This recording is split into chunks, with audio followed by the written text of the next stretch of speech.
Time for some more E3 chat.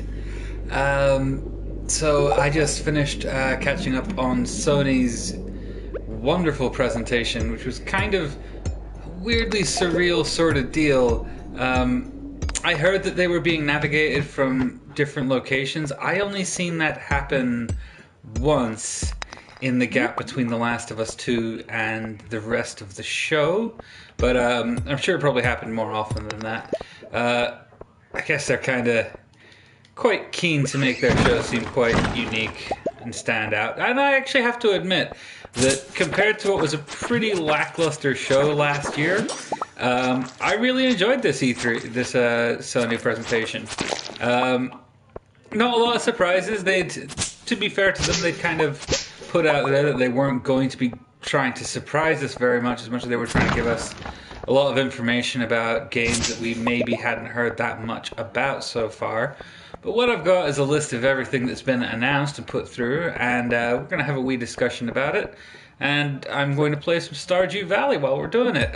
Right now, we're hunting for red slimes because we've got a wee quest to take care of. But if you are joining us, thank you very much. I'm glad for you joining us. I'll show off my farm later on in the stream when we get down there. But for now, we're just going to try and reach level 85. So what we're going to talk about? Okay, so the first thing that we're going to talk about is The Last of Us 2, which I mean, I really like The Last of Us. I think it was a really solid game. I think it was the kind of thing that I've been hoping Naughty Dog would do for a while, because I dig their Uncharted games, and I dig the various things that they put out, but none of them are terribly interesting to me in a narrative sense. I'm kind of always wanting them to do something a bit more narratively interesting. And The Last of Us really was that. That was a game that was about something. If you want to hear somebody, check out Scott's thoughts of it in our E3 predictions podcast if you want to giggle, because I'm not certain that Scott played the same game as the rest of us. But barring that, I was just kind of, yeah. So I really loved the first Last of Us game. And I've been curiously watching to see what the second one would do, because it did seem, maybe this was just me, but the end of that story kind of seemed very definitive. It kind of raised a question of, like, where does that story go after reaching that closure point that it reached at the end of the first one.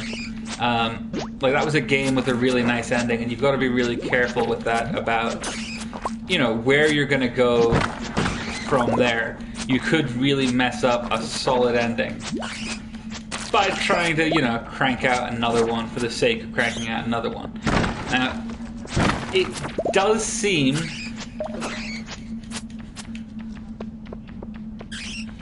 Yeah, I think so. Yeah, I think your thoughts were kind of vindicated.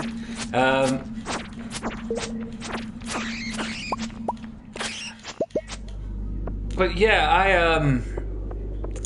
I'm quietly psyched for The Last of Us 2. I hope that's going to be a good game. It could be solid, it could be less solid. Really all we've kind of got to go on so far is just the one stealthy sequence that they've showed so far, and a pretty interesting cutscene. Just as an aside, though, I kind of want to bring up the first of all, the banjo performance, which was a wonderful, eerie way to start the show, and I really, really enjoyed, and really set a tone that made the rest of the presentation quite entertaining. I also like that even the first Last of Us was quite a stealth-based game. They really seem to have cranked that up for this second one, and yeah, that's something I really want to see continue. So that's The Last of Us 2. What was next? The next announcement was Ghosts of Tsushima. Tsushima, I think it's pronounced. Now, I'm ashamed to say that my first thought on seeing this was, oh shit, I bet they wish that they hadn't let From Software go to Activision. Because if they wanted to make something like this, There, I got a lot of. It was very interesting seeing that and thinking like,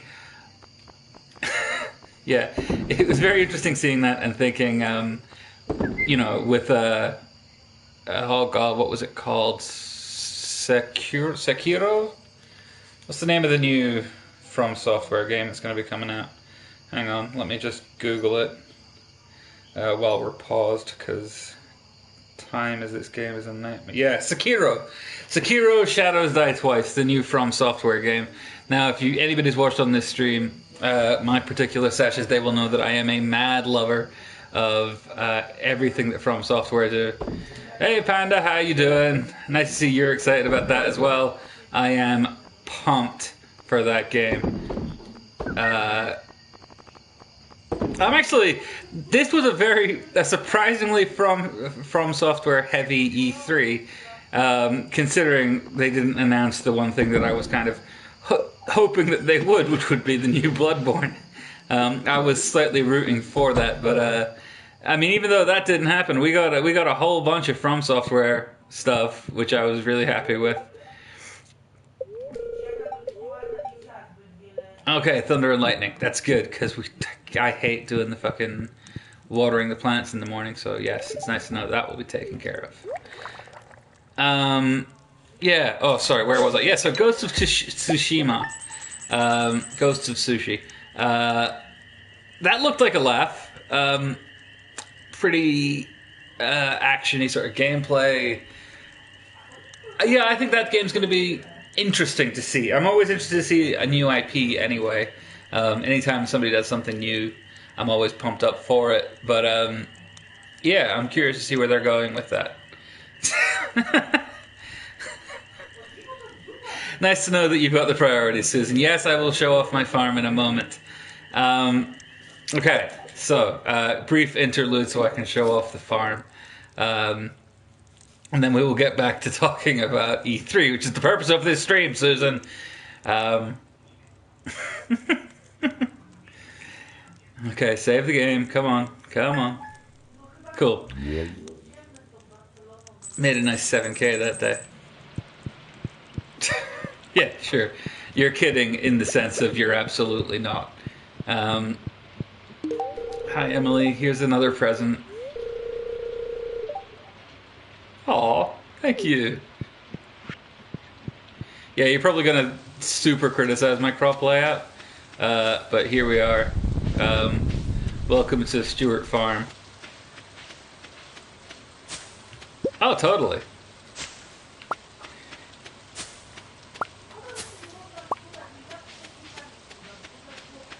So yeah, we've got some corn, some blueberries. No, wait, those are blueberries. Those are chili peppers. These are melons. More corn and some hops down here.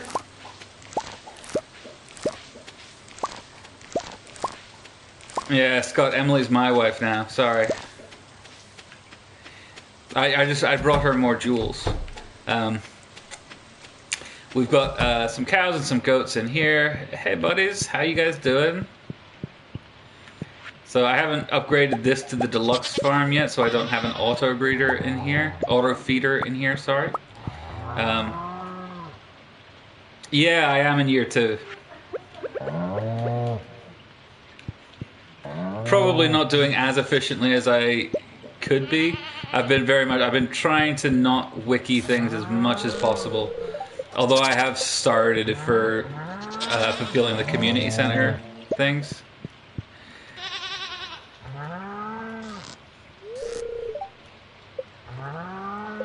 Oh, yeah, well, fuck you, Scott. Thanks very much, buddy. It's like, oh, phew, I thought you were doing better than me. Getting very competitive over the nature of our farms here. But I'm happy because I actually just bought a whole bunch of rabbits. Those are my latest addition to my farm. What I want more is some sprinklers. I'm dying to get some sprinklers sorted out. Hey guys! Whole bunch of eggs and things. Yeah, I really wanted to invest in livestock in year 2 because I noticed that during winter in year 1, pretty much the main reason I was doing relatively well in winter from year 1 is how much money I got from my ducks and my cows and things. I feel like if you do that, yeah, I agree, Panda. You should move into my farm. Oh no, not as leaders, buddy. It's my farm.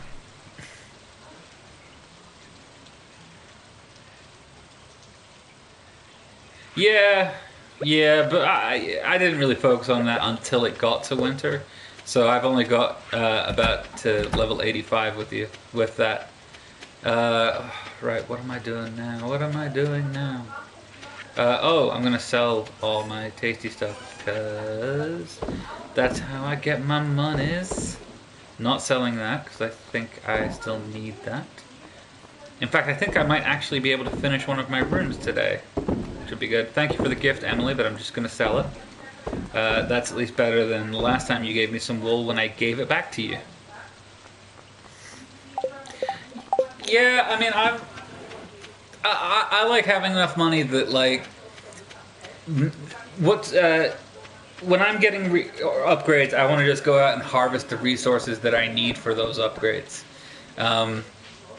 Like for instance, or if I want to upgrade the coop or the barn, for instance, I prefer to do that and have enough money to, fill the empty spaces that you just created. Please let this be the fire quartz that I need to finish this room.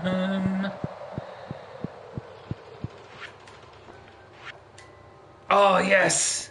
Sweet. And now the minecarts are repaired. See, Scott, you must have gotten to like level 80 before...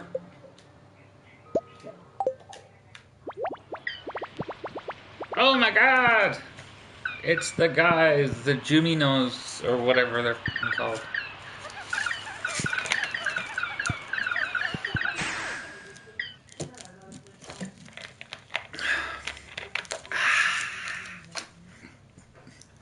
Okay, so hopefully it will now be a little bit of a pain in the ass getting around.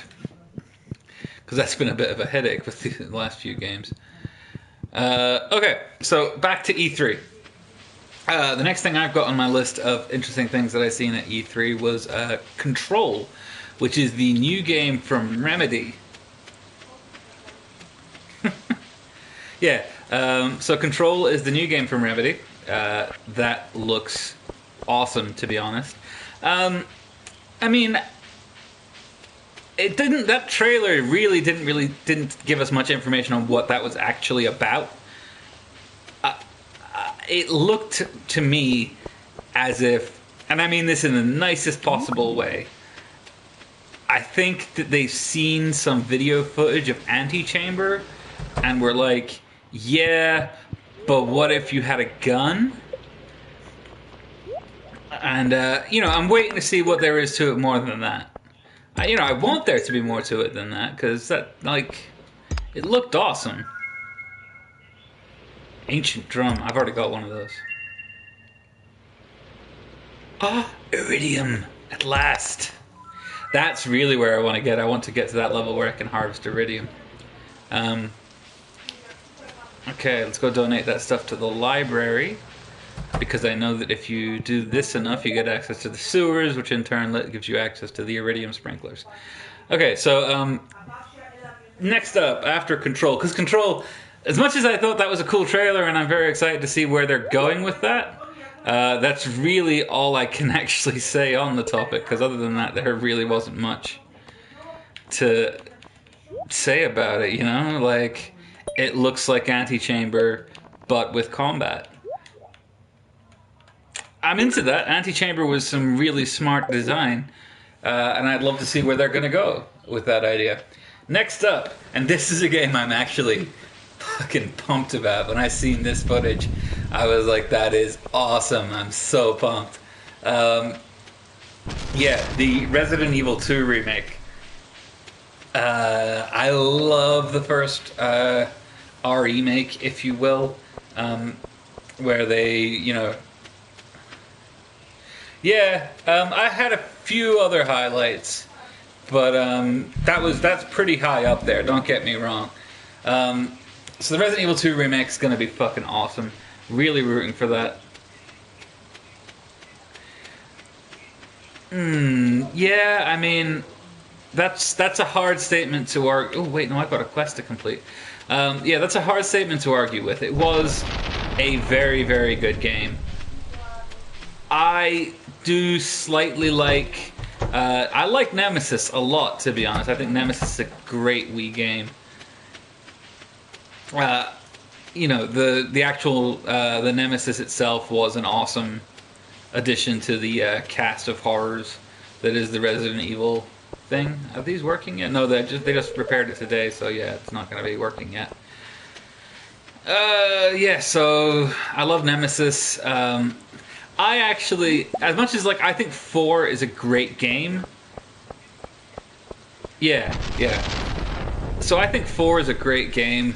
I don't necessarily like what it did to the series, and also kind of what it did to a lot of the other survival horror games that were out at that point. Like, you know, they clearly wanted to move away from doing that, and they had a huge hit on their hands from doing it, which, you know, fine, great. But then people were like, oh, okay, survival horror is dead. This is what people want now. You know, this is how the industry works. It's a lot of the industry is run by people who maybe just aren't very smart. You know, give me a job though. I'll you know, don't hold that against me. Hey, you owe me money. Get out from behind there.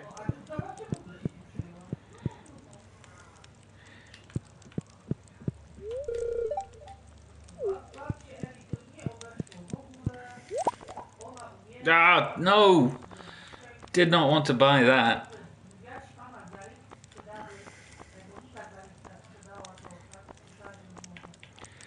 Oh, well, can I get... What's my sword? I've got a claymore right now. Do I have anything more powerful than that?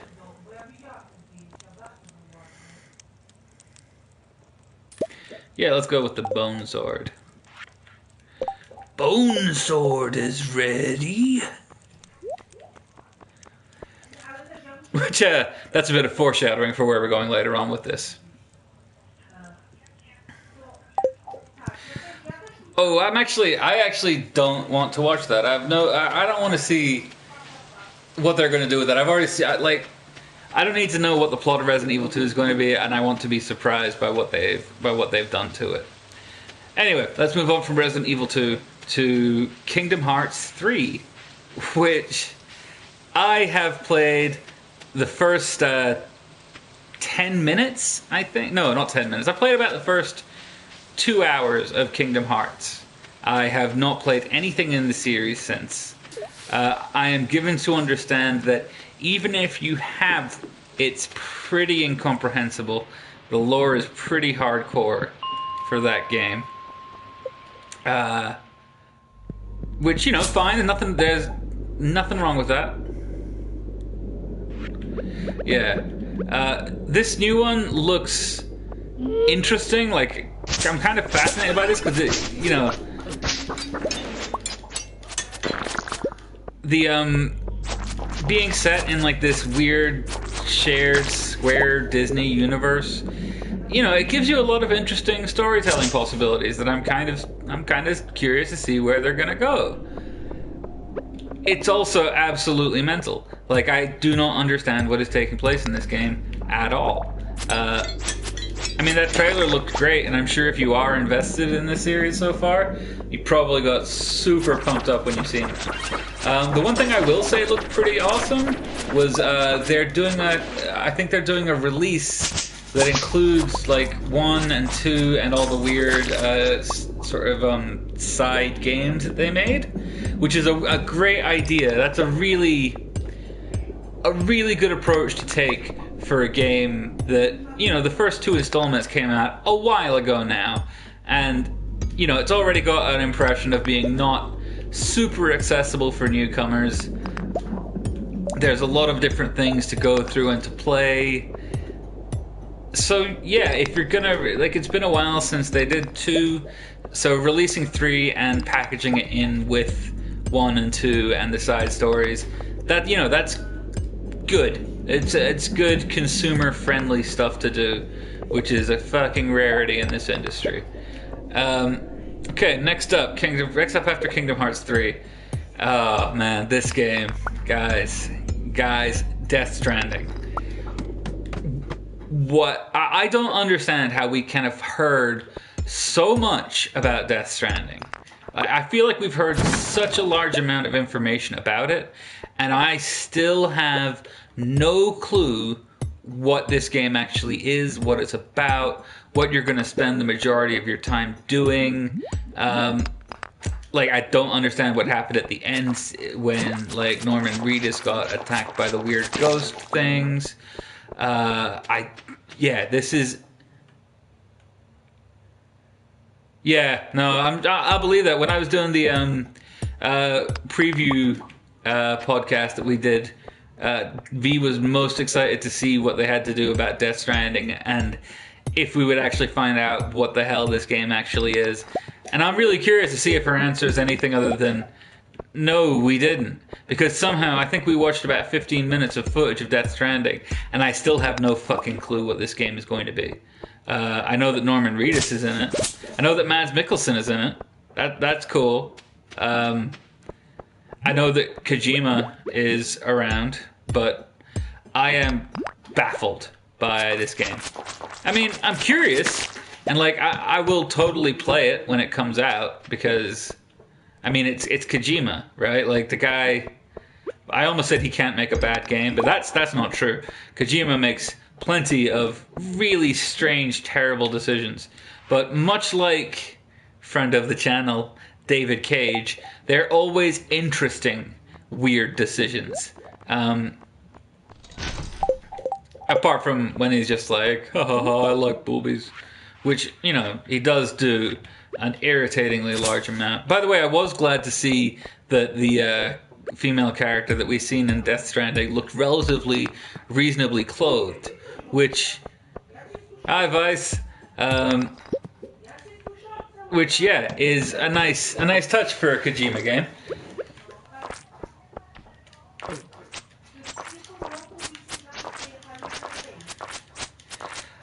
But yeah, other than that, I don't know what to say about. I mean, what do you say about a game that seems to be really going out of its way to just not give a fuck? Like, I think, you know what I think? I think the thing is like Kojima must know. He knows it doesn't matter what his marketing does. This game is going to sell. I'm doing good, Vice. I hope you're doing good as well. We're just recapping through the PlayStation Live E3 presentation. I've gone through, I've taken notes on all the different things that they announced / showed. And yeah, we're going to have a talk about them, see what we get opinions of.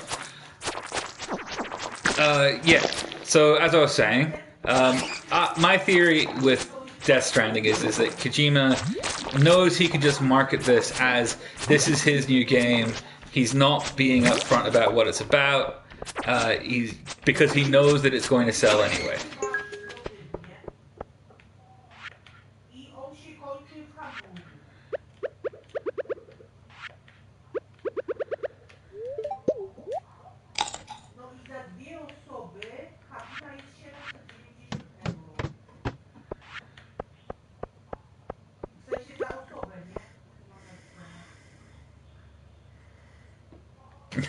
Yeah, I think so, probably. Okay, let's unlock floor 90. We'll come back and search that later. Ooh, a chest. Obsidian edge. Oh man, that sounds awesome.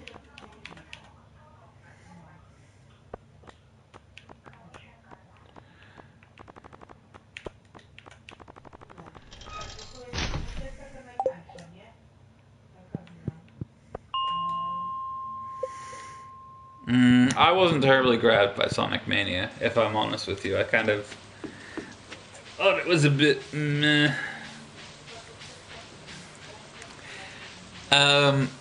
Okay, so where were we next? Okay, so Death Stranding. Okay, next up was the extremely brief but still cool to see trailer for Neo 2. I haven't played the first Neo. It's on the list. I really do want to play it at some point. I don't know how I can possibly own Lords of the Fallen and The Surge, and yet I somehow don't own Neo. But I am going to get around to that shit. Ooh, honey. No, I can't afford any honey. No, I just don't. My inventory is too full. Okay, sell the ancient drum, sell the mixed seeds, sell the solar essence, sell the sap, blah blah blah blah blah blah blah blah. Yep, that's fine. And there, yep. Okay, yeah. Now go to bed before you pass out. Ooh, we've got a light ale. Okay, yeah, Neo 2. Didn't see a lot of it. Looks like a good game. Pretty psyched to see it. We'll have to play the first one to catch up. But yeah, I'm into that. Yeah, more Souls-likes. I'm always pumped about those. Not really a lot else to say. The trailer didn't show you very much, other than it was going to be more Neo. But I'll take more Neo. That's cool. Okay, after that was Spider-Man. So, Spider-Man. Friendly neighborhood Spider-Man does whatever a spider can.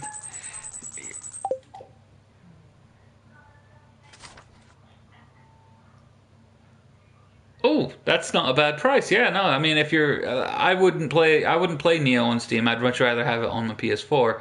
But yeah, if you can pick it up, yeah, absolutely. I have heard nothing but good things about that game.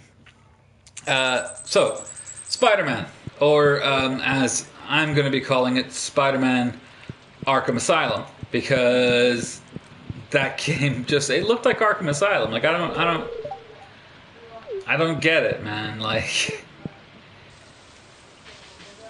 you know, maybe what you want from your Spider-Man game is Arkham Asylum, but I'm kind of hoping that it goes, like, you know, that from what we've seen, we've got the stuff that took place on the raft, which, you know, like, that seemed great, but what I'm hoping is that is one location amongst a bunch, because the one thing that I've noticed is that the quality of a Spider-Man game, yeah, the one thing that I've noticed is that the quality of a Spider-Man game can be judged by how much time you spend web slinging around New York City.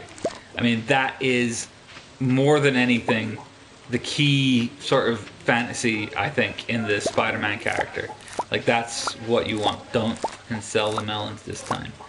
Last time I did this, I sold a whole bunch of the melons, not realizing that they were in the summer crops bundle that I needed to put together, which was really annoying.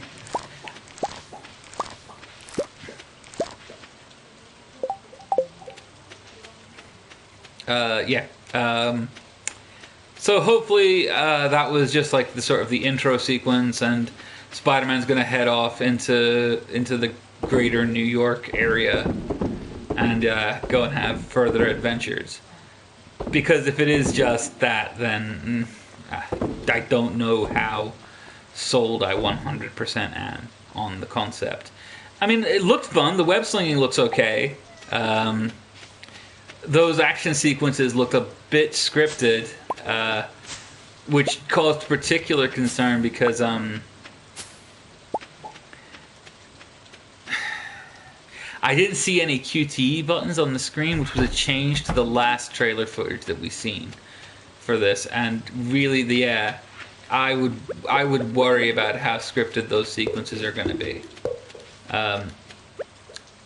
You know, watching that chase with Electro, it looked awesome, but I'm not sure if I would be super psyched for it to be that every time.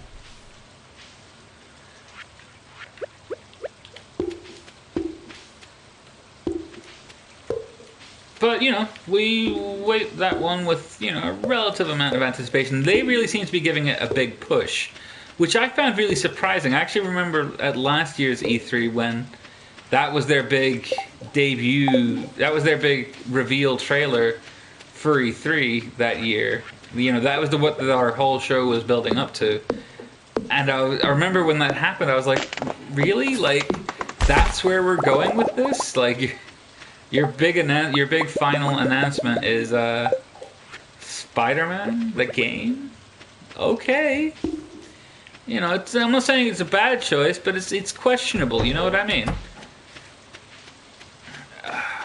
But, you know, even if it is Spider-Man Arkham Asylum, I don't know if that's necessarily going to be a bad thing. Arkham Asylum was a really good game.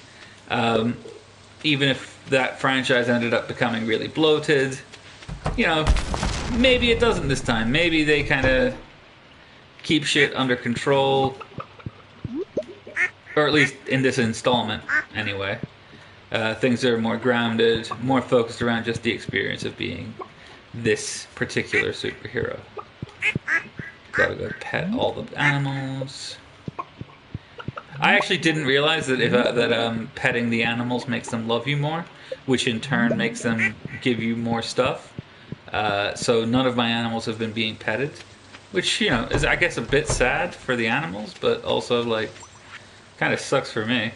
I wish that had been more clearly explained.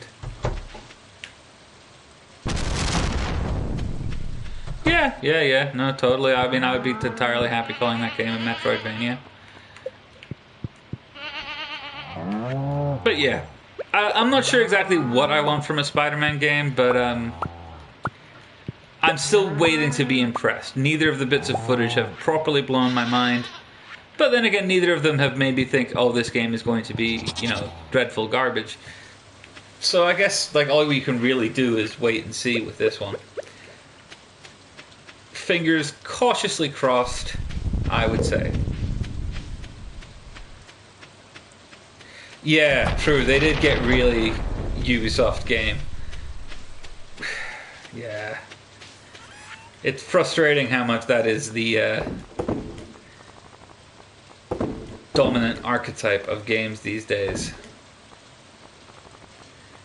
You know, and even saying like, oh, these days, you know, it makes me sound like the world's worst old man of games criticism, but whatever. Okay, on to the next thing, which is the third From Software thing that came out of E3 this year, because we had that ridiculous mech thing that Devolver announced at the end of their show, and we have Sekiro Shadows Die Twice, but also apparently they're doing a VR walking simulator sort of thing that it looked like. I mean, okay. You know, that's weird, but, you know, fine, I suppose. I've said before on this stream that I would play pretty much anything that From Software put out. I will now find it necessary to add the caveat that I will not be buying a PSVR for a From Software game. Especially not one that looked quite dull, if I'm honest. Yeah, I didn't really see a lot of reason to purchase that game. Yes, Summer Crops bundle is finished, finally.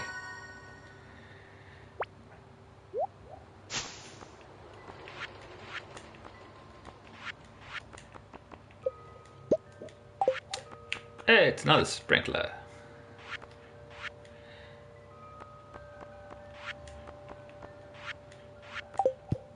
Yes, okay, cool, that's done. But yeah, I mean, I'm curious. I'll probably watch someone else play it. If somebody fancies streaming it out here, that's cool. I'll probably watch it. But other than that, I'm not super pumped for Deracini or whatever the fuck it was called. Totally missed what the title was or how it was pronounced. Next up on my list is Destiny 2 expansion, which there's a Destiny 2 expansion that exists. If you care, great. I couldn't stand the first Destiny. I have had no call to have an opinion on the second Destiny.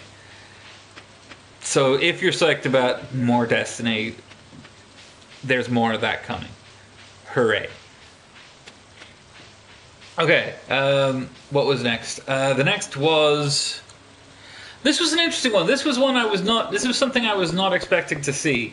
When Squanch Games formed, I pretty much assumed that they were going to be producing some licensed Rick and Morty stuff. That was pretty much what I figured we would be getting. But to my surprise, what we are actually getting is something called Trover Saves the Universe. Which appears to be some kind of action platformer. Also, yeah, I know, right? Like it was very forgettable. It was only when I went and looked through the list that I was kind of like, oh yeah, that did happen. I did, however, appreciate the sort of no, he was. Do you know? I'm trying to think of who's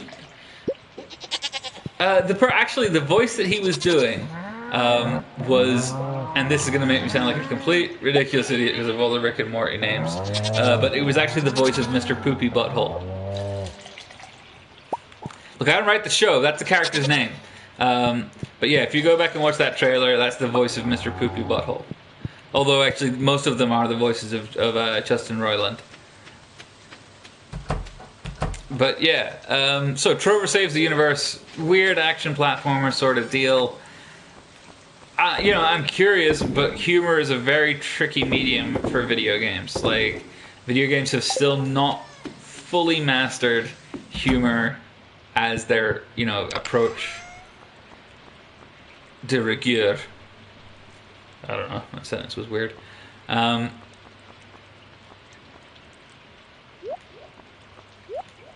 So yeah, we'll have to see how that goes. But I'm not terribly optimistic about it.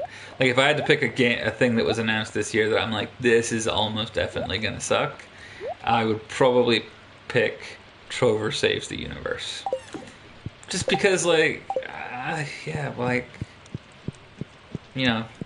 the Rick and Morty guys, it's not really their medium, and it just looked like an action platformer, and you can't just make an action platformer.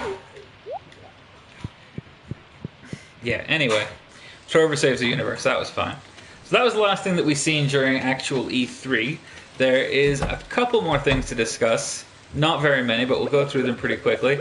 So in the lead up to E3, Sony had a thing which they basically called their countdown to E3, where they announced a bunch of stuff in the weeks leading up to it. Oh, wait, no, sorry, there was one thing I forgot. One other thing that I forgot was Call of Duty Black Ops 4 is getting some new maps, which, great, hooray. But also, Black Ops 3 is free on PlayStation this month. And actually, there's something that I just recalled. Hang on.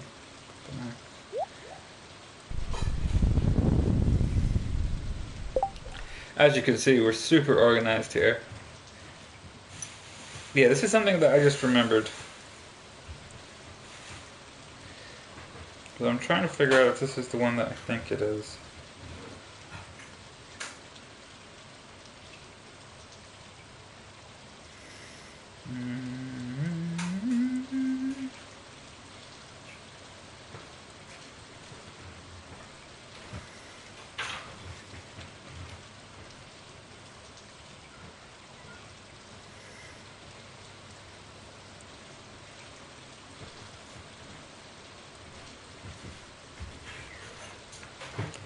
Okay, I think that Black Ops 3 is not the one that had Kevin Spacey in it, which is good, because they probably do not want to be associating that.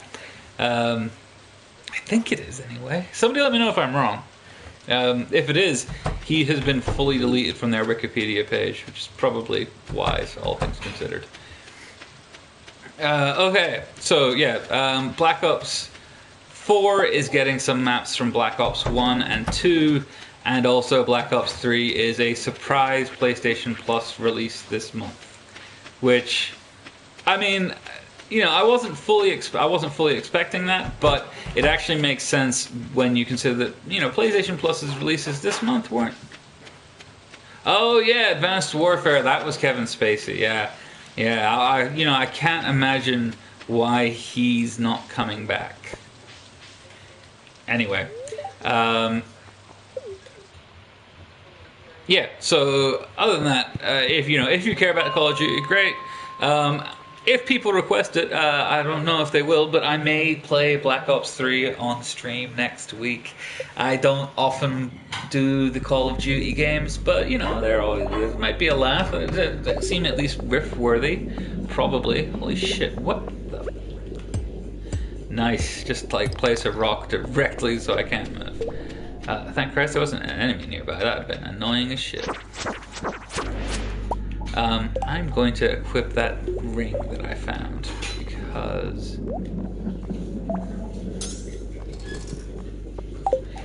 there we go. Yeah, maybe I will play that on stream. Maybe not. We'll have to wait and see. You're just a face. Lame.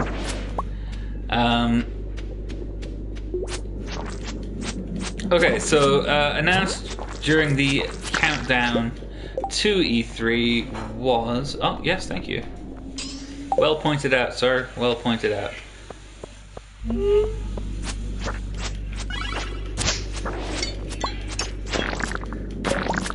Announced during the countdown to E3 was Tetris Effect, which, I mean, that's interesting. I mean, that's made by the guy who made Rez and Lumens. Which, I mean, I love Lumens and I love Rez a lot. So I'm curious to see where that's going to go. The trailer footage did kind of look like, what if Tetris had a bunch of shit on the screen that just kind of distracted from the game. So hopefully that's not going to be all they've got. Hopefully there's like something additional that they're bringing to the field with that.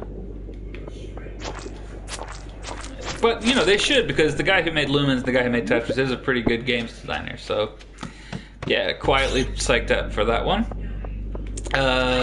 What else was there? Hang on, I'm fighting, so I can't look at my list right now.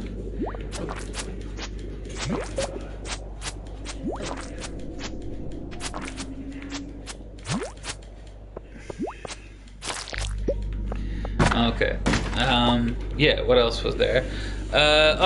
Days Gone, a game that, as I think we've discussed a couple of times, both in our Discord chat and also in different podcasts, that we pretty much consistently forget exists. Yeah, that's been coming for a while, and yeah, it continues to exist, and I don't think anyone's really excited about it, but they seem to be committed. Yeah, I'm not gonna bother continuing with this run down the mine because I'm gonna die.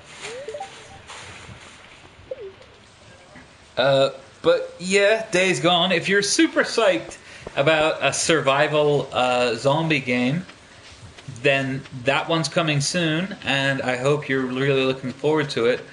Also, I have about 32,000 other games that I could point you towards. I mean, I don't know if any of them are going to be as good as Days Gone, but I don't know if Days Gone's going to be any good anyway, so fuck it. What else was there? Twin Mirror, which is coming from Don't Nod, which, yeah, they're a great Wii studio, although, remember me, but, you have to start somewhere. But yeah, Twin Mirror looked kind of good. It's had a sort of a David Lynchy kind of vibe to it. I can get behind that. I like a bit of David Lynch. What's the weather? Beautiful sunny day tomorrow. Ghost Giant, which frankly looked fucking adorable. Remember I said that I would not be interested in buying a VR thing for Daracine? Well, the last two things on this list were actually things that I might almost consider getting a PSVR for. Ghost Giant looked awesome and cute as fuck. And the other one was Beat Saber, which I've already seen footage for. Looks incredible. That's, if anything was going to be the reason why I bought VR, and I'm not saying it is, because I'm probably not going to, because I don't have that kind of money. But if there was a thing, it would probably be Beat Saber. Yeah, that looks awesome. So, that was Sony's E3 presentation. I've basically recapped it for you in less time than it took to actually do it. So if you watch this video, you will have saved about 45 minutes. Because this is the work that I do for you guys, because I love you. I love all of you. But yeah, this is just a bonus stream. So I'm not going to continue to my usual 10 o'clock finishing time. Next week we will be back onto our regular schedule with nightly streams from your various local ready-uppers. Always a pleasure joining you guys. Thank you for joining and listening to me and chatting to me. Until next time, and I guess next year in terms of E3, bye.